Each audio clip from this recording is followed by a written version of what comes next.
Working on home improvement projects around your house and yard typically requires driving in lots of nails, but sooner or later you're going to have to pull out some of those nails.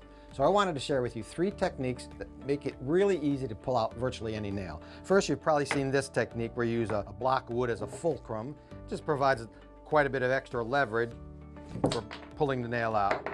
And you can also use a technique called side-to-side pull, where you put the claw onto the nail shaft and you just rock it back and forth. You may have to reposition the hammer, but little by little, it'll pull the nail out. Now that does kind of mess up the wood surface sometimes, so be careful where you use that. But here's another technique. What happens if you have a nail in which the head has broken off, or maybe it's a large finishing nail, has a very tiny head, and all you need is a pair of locking pliers.